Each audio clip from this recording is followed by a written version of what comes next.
Oui, bonjour à tous. Je suis Raphaël Berriot. Donc, bienvenue dans notre formation express sur améliorer l'impact des présentations PowerPoint. Nous allons démarrer dans quelques instants la formation, mais avant de passer la parole à notre formateur, Frédéric, j'aimerais vous présenter le déroulement de la formation. Le principe est de vous donner donc un aperçu du potentiel de l'outil en 30 minutes. Il ne s'agit pas d'une formation complète. C'est une formation qui dure en moyenne normalement entre 6 et 10 heures sur améliorer l'impact de la présentation PowerPoint. Donc Frédéric, notre formateur, va vous présenter quelques outils et méthodes. Vous allez voir, c'est vraiment très instructif. Et puis réaliser plusieurs démonstrations et exercices. Puis nous répondrons à vos questions. Alors n'hésitez pas surtout à poser vos questions via le chat. On essaiera d'y répondre à la fin.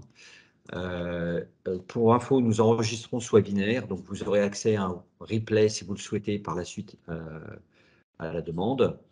Donc ProFormation, en quelques mots, on est un organisme de formation qui propose des formations en bureautique évidemment, mais aussi en efficacité professionnelle, en langue, sous un format plutôt alors classe virtuelle ou visioformation. C'est notre métier depuis 30 ans. Donc n'hésitez pas à nous consulter, on sera ravis de vous accompagner sur ces sujets. Par ailleurs, je voulais vous dire qu'on a d'autres formations, parce que compte tenu du succès que nous rencontrons avec ces formations express, on a décidé d'animer régulièrement ce type de format. Donc on a le 10 mai, faire parler les chiffres avec Power BI, avec Jean-Pierre Luneau. Donc, il faut bien maîtriser Excel déjà pour y participer, mais c'est très intéressant puisque c'est un outil pour les tableaux de bord qui est vraiment qui a le vent en poupe. Gestion de projet le 25 mai, 10h à 10h30. Donc, vous voyez, c'est toujours des formats très courts. Le 2 juin, 10h30 à 11h, les 7 points clés pour gagner vos appels d'offres avec un spécialiste, Olivier Demilly. Excel pour les RH. Alors là, on vous attend très nombreux parce que c'est vraiment très demandé. On va travailler sur un LMS, sur des données anonymisées d'un client. Et donc, on va pouvoir vous montrer comment gagner du temps, tout simplement, pour vous, RH. Et ProcessCom aussi, donc le 4 juillet. Alors, ce n'est pas une liste exhaustive, puisqu'on va avoir d'autres thématiques qui vont arriver. Voilà, donc n'hésitez pas à vous inscrire. On va vous envoyer par chat un questionnaire. Et dans ce questionnaire, vous mettez vos coordonnées, puis on pourra vous envoyer donc la newsletter pour vous inscrire. Voilà, je laisse la parole à Fred. Et je vous souhaite une bonne journée à tous et on se retrouve à la fin. Bien, bonjour à tous, merci d'être présents pour ce webinaire sur les présentations percutantes.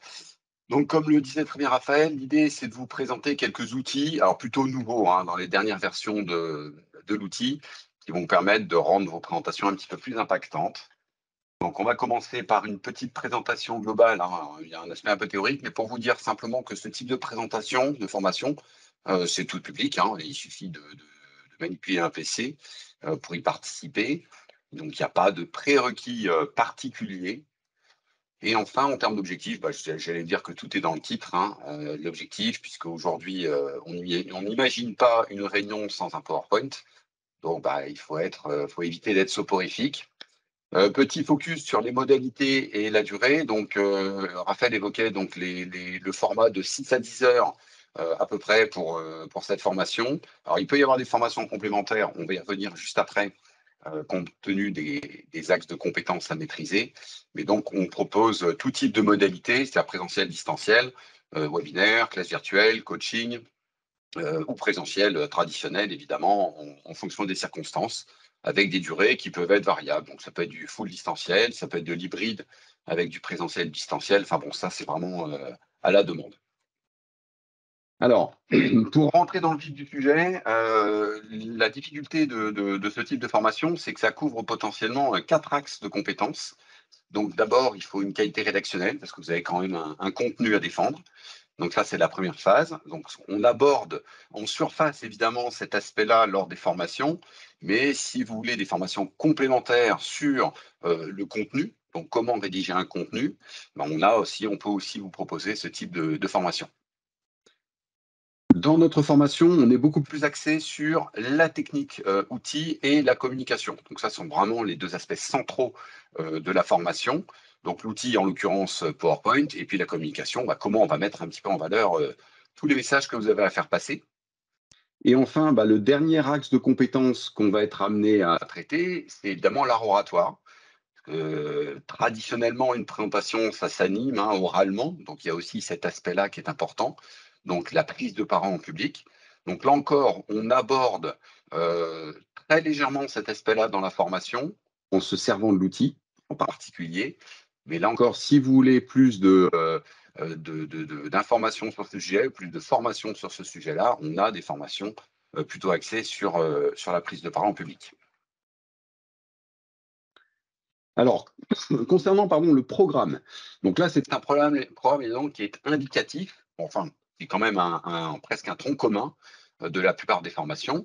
Donc, on rejoint un petit peu les 4 axes de compétences. Donc, il y a une première phase de préparation de la presse PowerPoint, l'objectif n'étant pas forcément d'aller sur le PC tout de suite. On en reparlera un petit peu. Ensuite, là, on va aborder l'aspect outils et l'aspect communication. Donc, comment vous valorisez tous les messages que vous avez à faire passer.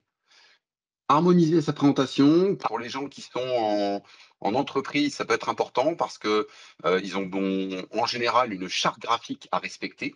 Donc l'harmonie, elle passe d'abord par sa charte graphique, mais aussi par la qualité et le type de visuel que vous allez utiliser dans votre présentation. La dynamique de la présentation, ça passe à la fois par l'outil, il y a quelques effets d'animation qui peuvent être judicieux, mais aussi par la qualité de la prestation orale. Donc là, on est à cheval entre l'outil et la prise de parole en public. Et puis enfin, dans la plupart de nos formations, on propose des études de cas. L'objectif étant de travailler sur les présentations PowerPoint des stagiaires, donc ce qui nous permet d'appliquer finalement directement tout ce qu'on aura vu précédemment sur leur propre présentation. Donc là, on entre dans une logique presque de coaching. Donc voilà pour un programme qui, je vous dis, est souvent un tronc commun à la plupart des formations sur ce sujet.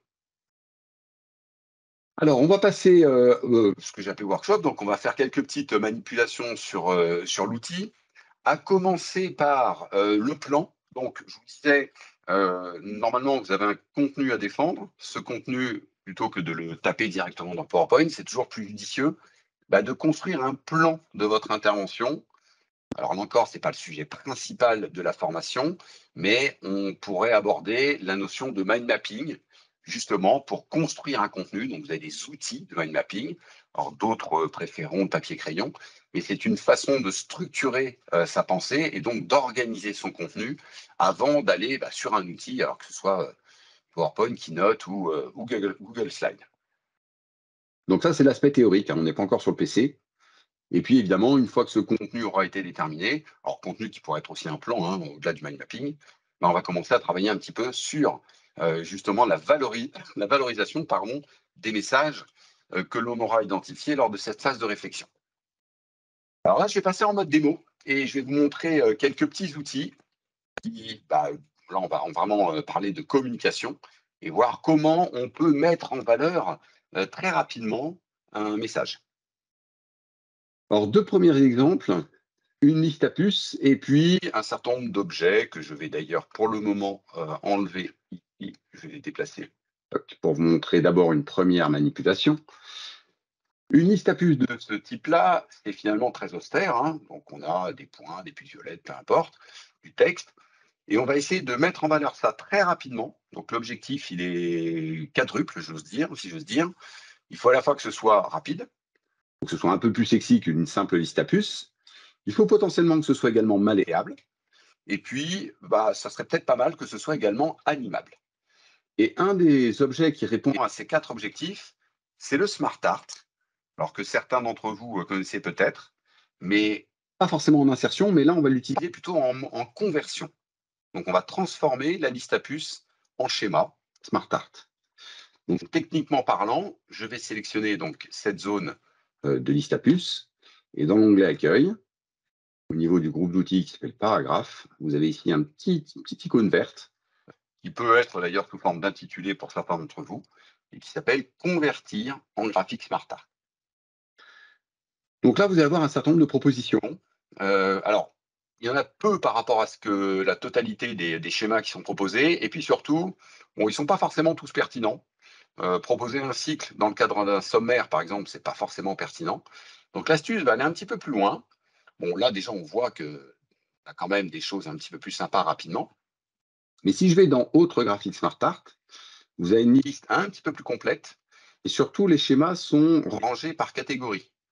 Donc là, typiquement, vous voyez, on est plutôt dans une liste. Donc je vais prendre une liste. Je ne vais pas forcément chercher une liste en particulier parce que là, vous voyez que je n'ai pas l'aperçu instantané. Donc je n'ai pas une vraie idée de ce que ça va donner. Donc je vais prendre la première, valider par OK. Donc là, il va transformer ma liste à puissance SmartArt. Et surtout, on va voir apparaître ici deux onglets qui sont des onglets contextuels, conception de SmartArt et mise en forme, qui sont évidemment liés à l'outil sélectionné. Ça veut dire que si je désélectionne, je n'ai plus accès évidemment à ces outils. Et parmi les outils notamment de conception de SmartArt, vous retrouvez ici un listing de schémas. Mais en l'occurrence, là, il ne s'agit que de listes. Donc vous êtes dans la bonne catégorie et vous n'avez plus qu'à tester, parce que l'aperçu instantané est revenu, à tester les différentes possibilités de listes. Voilà. Donc accessoirement, on a atteint deux objectifs, donc c'est rapide, c'est quand même un petit peu plus sexy. Et puis pour le caractère un petit peu plus malléable, c'est de se dire, tiens, finalement, l'étude de cas, j'ai envie de la placer en première position. Si vous faites ça avec des formes automatiques, c'est très long. Là, ça va être très très souple. Vous avez dans ce même onglet conception de SmartArt la possibilité de monter, donc ça veut dire changer l'ordre des idées, de descendre, voire d'abaisser. Donc là, on va parler de la hiérarchie des idées. Et là, on va passer sur un sous-niveau. Promouvoir, évidemment, c'est le contraire. Donc c'est ça le caractère malléable, hein, c'est qu'on peut tout à fait reconstruire, ou en tout cas redéfinir.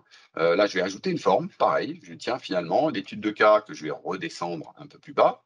Je vais également lui ajouter une forme supplémentaire. J'ai oublié une conclusion ici. Donc on va ajouter une forme après. Et on va taper par exemple conclusion. Voilà. Donc vous voyez que c'est très souple. Donc c'est ça le caractère malléable. Alors je ne vais pas détailler aujourd'hui, mais il y a évidemment aussi l'aspect mise en forme qui peut être intéressant quand vous voulez mettre en exergue un élément. Vous voyez, on peut le mettre en plus grand, on peut éventuellement en modifier la forme, voilà, pour le distinguer par rapport aux autres. Tac, on va le mettre avec un coin, par exemple, arrondi. Voilà, donc il y a plein de possibilités. Donc l'ensemble des possibilités étant réparties sur ces deux onglets. Donc on a 3 de nos 4 objectifs, rapide, plus sexy et malléable. Le quatrième objectif, donc j'avais qualifié de animable, c'est que l'animation, ça peut être intéressant dans une presse PowerPoint, donc il y a une vraie valeur ajoutée, hein. Et en l'occurrence, là, l'idée, c'est de présenter le sommaire, mais bloc par bloc, pas d'un seul coup. Et ça se fait très rapidement.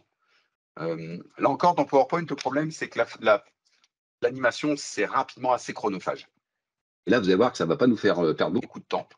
On va simplement, moyennant sélection de cet objet, dans l'onglet animation, choisir un effet, peu importe lequel, et dans les options d'effet, vous voyez qu'il propose un séquençage de l'effet. Il a identifié qu'il s'agissait d'un schéma, évidemment, qui était structuré. Donc, vous voyez, je pourrais choisir un par un, et auquel cas, les blocs apparaîtraient les uns après les autres. Alors, ça peut vous donner l'illusion que c'est automatique, ça ne l'est pas, hein. En réalité, si je diffusais cette slide, on verrait bien apparaître les blocs les uns après les autres, mais à ma demande. Il n'y a pas de caractère automatique. Donc voilà. Donc là, on a finalement ces 4 aspects-là. Donc le caractère rapide, plus sexy, malléable et animable. Donc vous voyez, pour passer d'une simple liste à puces à ça, on a pris 2 minutes. Donc dans la notion d'impact et d'efficacité, il y a aussi ça. Il y a aussi le fait de gagner du temps sur la production du support. Alors, il se trouve que cette méthode, elle marche aussi bien avec les zones de texte qu'avec les images ou les pictogrammes. Là, j'ai choisi les pictogrammes. Alors, je vais vous montrer, on va supprimer ça, et je vais vous montrer avec 4 images que j'ai insérées de mon poste. Alors, vous voyez qu'ils ont des tailles différentes potentiellement, hein, ça, c'est pas un problème. Et à l'instar de ce qu'on a fait avec la liste à puces, je vais sélectionner mes 4 images. Ça peut être des photos, hein, ça aurait pu être toute autre chose. Et dans l'onglet format d'image, vous retrouvez la notion de disposition d'image. Et dans ce menu, on retrouve finalement les Smart Art, en tout cas certains des Smart Art que l'on avait dans le menu précédent. Là encore, grâce à l'aperçu instantané, vous voyez que immédiatement, il me range tout ça au sein d'un schéma. Vous pouvez choisir donc, correctement. Hop, on va prendre celui-ci par exemple, on va augmenter un petit peu sa taille. Voilà. Et donc, ben voilà, on a un smart art, c'est-à-dire que plutôt que de répartir les objets, les agrandir, les réaligner, etc., ben là, en un seul clic, on se retrouve avec quelque chose de structuré. Alors, peut-être pas dans l'ordre, mais ça, maintenant, vous savez le faire.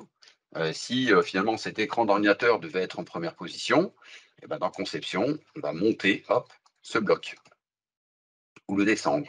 J'ai oublié un bloc entre les deux, je vais ajouter une forme entre les deux. Alors évidemment, là, il faudra aller chercher une image correspondante. Voilà. Donc, vous voyez cette souplesse offerte par les Smart Art, aussi bien depuis une zone de texte que depuis un ensemble d'images ou de pictogrammes. Ça vous permet, là encore, d'avoir beaucoup plus d'impact. Il ne faut pas perdre de vue qu'une présentation PowerPoint, en tout cas lorsqu'elle doit être diffusée à l'écran, il faut qu'elle soit très épurée en termes de texte et au contraire très graphique.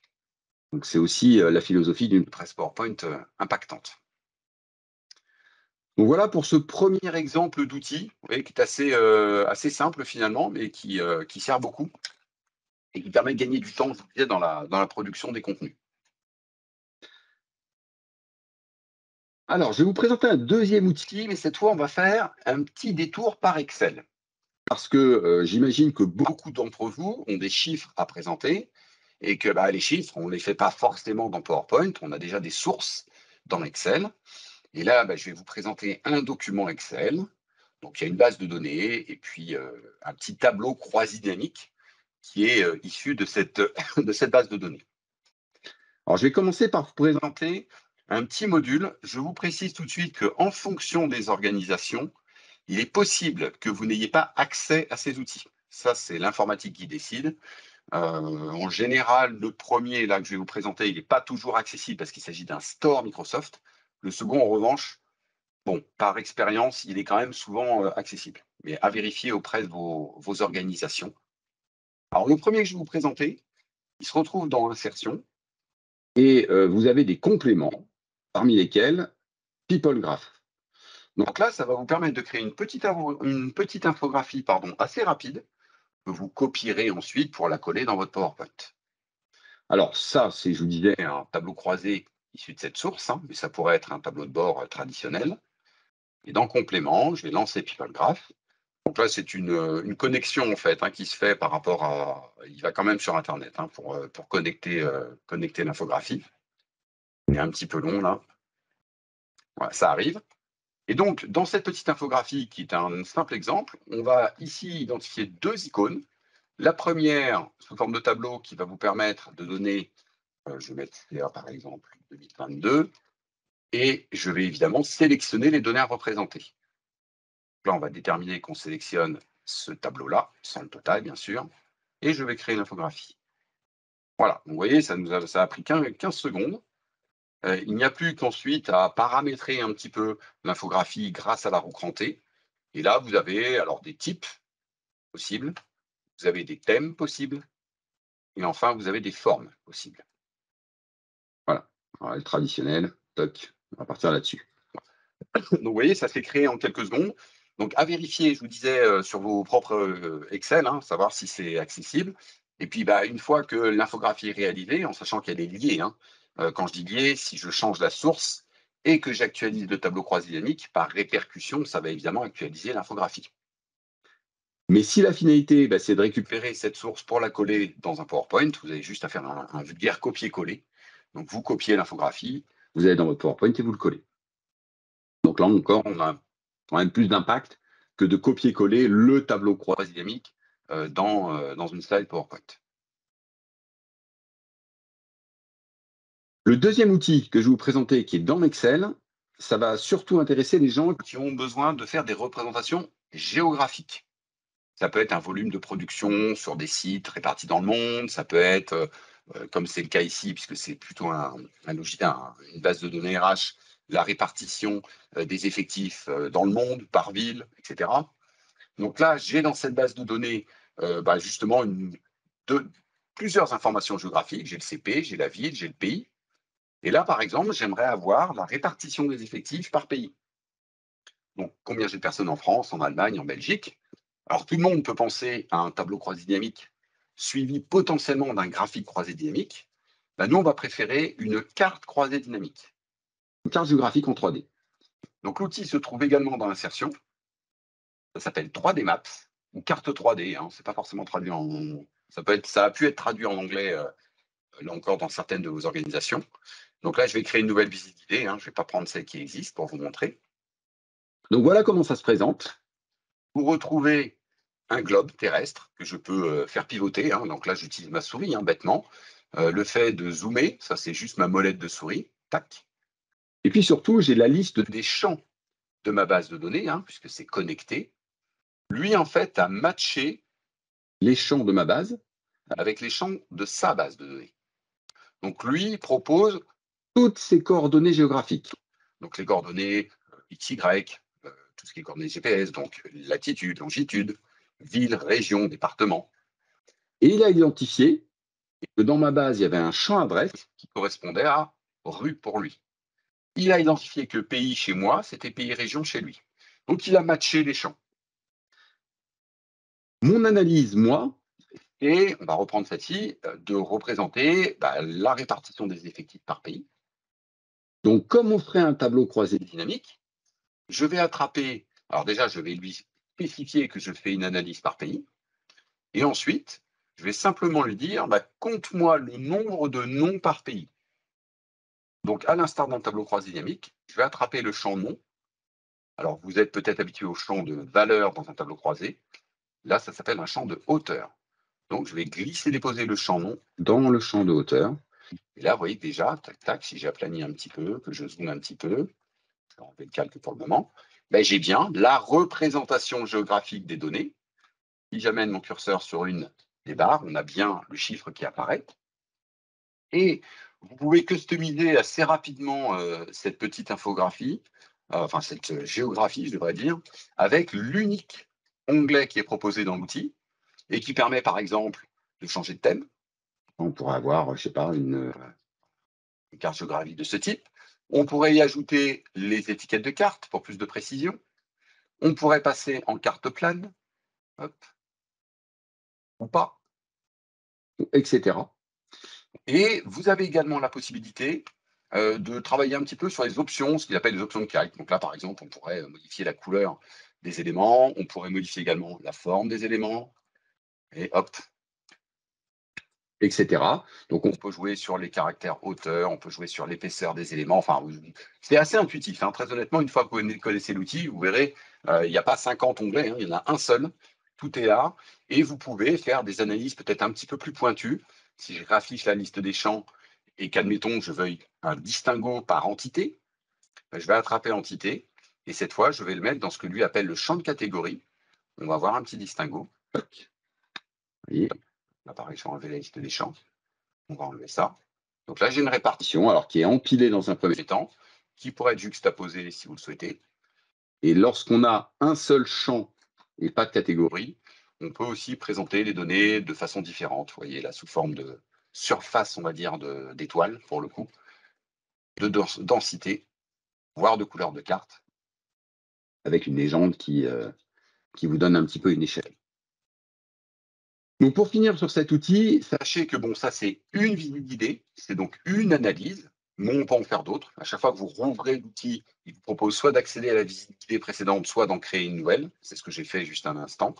Et puis ce qui est très intéressant également, c'est qu'on a la possibilité de faire une vidéo. C'est-à-dire que tous les mouvements que je suis en train de faire pour passer, par exemple, de l'Europe au continent américain, donc ces mouvements-là pourraient être traduits par une vidéo. Donc au final, je vais vous montrer avec une vidéo MP4 que je vais pouvoir, là encore, incorporer dans ma presse PowerPoint.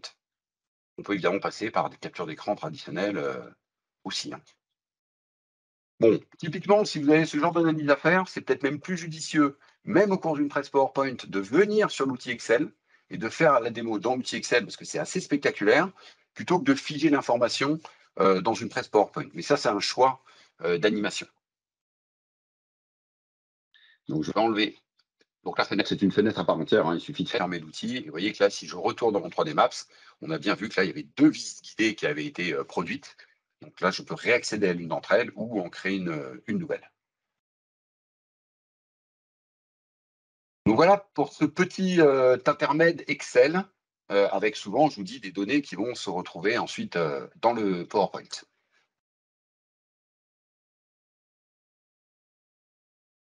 Alors, un autre outil qui est assez récent également, ce qu'on appelle l'effet morphose. Donc c'est un effet de transition, c'est pas un effet, alors on le range dans la catégorie des effets d'animation, mais c'est un effet de transition qui vous permet de faire des animations assez spectaculaires, justement. Alors, je vais vous montrer un exemple très simple. J'ai envie de présenter mon équipe. Donc, on est 4 membres d'équipe.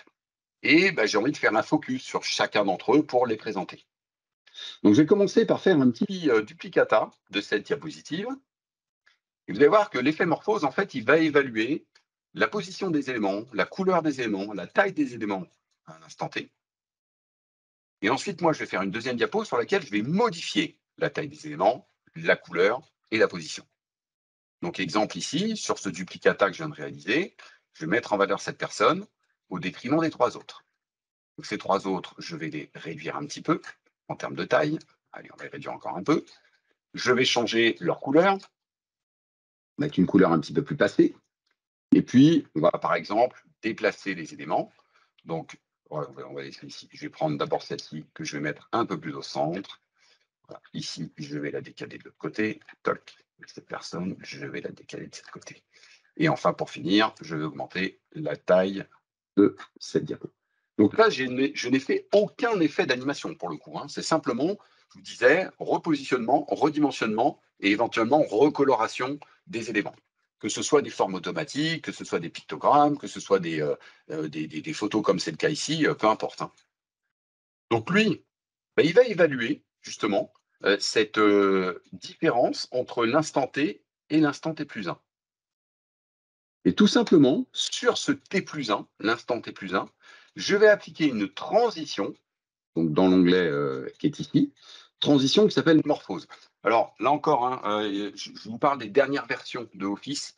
Ne cherchez pas ça en 2013 ou 2016, vous ne l'avez pas encore. Pour ceux qui auraient cette version-là, il faut être sur les versions plus récentes. Donc je me positionne sur cette instance que j'ai appelée l'instant T plus 1, et là je vais appliquer l'effet morphose, tout simplement. Voilà, vous voyez que ça traduit tous ces déplacements, ces recolorations, ces redimensionnements, c'est traduit en animation automatiquement. Donc, si je vous la diffuse en version complète, ça va être un peu plus spectaculaire. Tac. Voilà, vous voyez. Hop. Si vous faites la même chose avec l'onglet animation, vous passez 3 fois plus. Quand je dis 3 fois plus, je suis même modeste, mais vous passez en tout cas beaucoup, beaucoup plus de temps. Donc, quand on parle d'impact, on parle aussi beaucoup je vous disais, de temps perdu sur la production d'un support. Normalement, le support, ça devrait être vraiment, en termes de temps passé, ça devrait être à la marge. Là, en l'occurrence, ça prend beaucoup de temps. Alors, une petite astuce également, pour finir, avant de repasser la parole à Raphaël, une petite nouveauté. Ceux qui le connaissent savent que Raphaël est un expert en bureautique, mais je vais lui donner une astuce qu'il ne connaît pas forcément. Donc, vous voyez, j'ai envie que la couleur de cette police-là, ce soit la couleur du chemisier de cette dame. Je vais tout simplement, par un clic droit, rechercher une couleur de police, qui va être finalement la pipette. Et grâce à la pipette, je vais prélever une couleur. Tac, bim. Vous voyez, ça permet d'avoir un effet raccord entre le titre et puis l'image. Voilà. Donc la pipette, qui est un peu un effet Photoshop, vous l'avez désormais de série dans PowerPoint. Voilà pour cette dernière petite astuce. Alors, je ne sais pas s'il y a des questions qui sont tombées. Je sais pas si. Oui. Alors, qu'est-ce qu'il y a comme question? Alors, l'animation que vous avez réalisée sur les Smart Art pour afficher graduellement fonctionne-t-elle également sur d'autres supports type image? Alors, oui, mais alors dans ce cas, c'est de l'animation personnalisée. Donc, c'est un petit peu plus là, on irait dans l'onglet animation, on prendrait tel objet, on lui appliquerait tel effet. Donc, c'est tout à fait possible. Par contre, c'est beaucoup plus chronophage. Ok, donc oui, certaines personnes ne trouvaient pas, enfin Marie Fontaine ne trouvait pas les Smart Art dans le Alors, menu. Donc, d'accord. Alors, en termes de, s'il s'agit de transformer une liste à puces en Smart Art, donc en l'occurrence, je vais le faire avec une nouvelle diapo. On va prendre une nouvelle diapositive. Toc. Voilà. Voilà. Donc, si j'ai une liste à puces, je la sélectionne et dans l'onglet Accueil, on a un groupe d'outils qui s'appelle Paragraphe. Et là, il s'agit non pas d'insérer un Smart Art, hein, mais bien de convertir un Smart Art. Donc, c'est cette icône avec une flèche verte qui va faire la conversion. d'accord. Et si tu passes par insertion Smart Art, c'est pas la Alors même. là, c'est pas la même chose parce que là, on crée un Smart Art de toute pièce, alors que là, on transforme un objet existant en Smart Art. C'est différent. D'accord. Ok, bah écoutez, c'est toutes les questions que je vois. Oui, bah écoutez, merci hein, pour votre participation. Moi, j'ai encore appris des choses, hein, notamment avec la pipette, là, je trouve ça génial. Bon, c'est vraiment très court. L'idée, c'est de vous donner un aperçu du potentiel hein, de l'outil. Donc, n'hésitez surtout pas à bah, nous interroger si vous avez des formations et si vous voulez aller plus loin. On vous a mis un QR code à l'écran, donc c'est un petit questionnaire que vous pouvez compléter pour dire ce que vous avez pensé de cette formation. Également, nous suggérer des thématiques que vous souhaiteriez Je voir. crois que le QR code, je crois qu'il renvoie sur le site. Je crois que c'est Joanne qui a dû mettre dans le chat, je pense, le lien vers le Ah questionnaire, oui, je crois. oui, on vous a mis dans le chat, pardon, un questionnaire, ouais, un lien sur un questionnaire qui nous permet de voir vos réponses et puis également de pouvoir vous inscrire sur d'autres sessions si vous le souhaitez. Enfin, quand vous pouvez vous inscrire sur la newsletter et recevoir donc toutes les invitations pour les prochaines formations dont je vous ai parlé, sur la gestion de projets, sur Excel pour les RH, ProcessCom. Merci Fred. Les 7 points clés pour gagner vos appels d'offres et Power BI qui est aussi de plus en plus demandé. Bah écoutez, le replay sera à votre disposition, je pense d'ici 24-48 heures au plus tard. Et vous pouvez également, si pour ceux qui ne veulent pas passer par le plan de formation, passer par le CPF, vous le savez. Le compte personnel de formation vous permet également de suivre des formations sur PowerPoint, mais également sur comment améliorer l'impact des présentations PowerPoint. Alors, je parle de PowerPoint, mais on a aussi Excel, on a aussi l'anglais, hein, on fait aussi des langues. Donc, n'hésitez pas à nous consulter pour toutes vos demandes de ce type. Voilà, bah écoutez, c'est terminé. Merci encore et je vous souhaite une excellente journée et à très très bientôt pour une prochaine formation. Au revoir. Merci à tous, au revoir.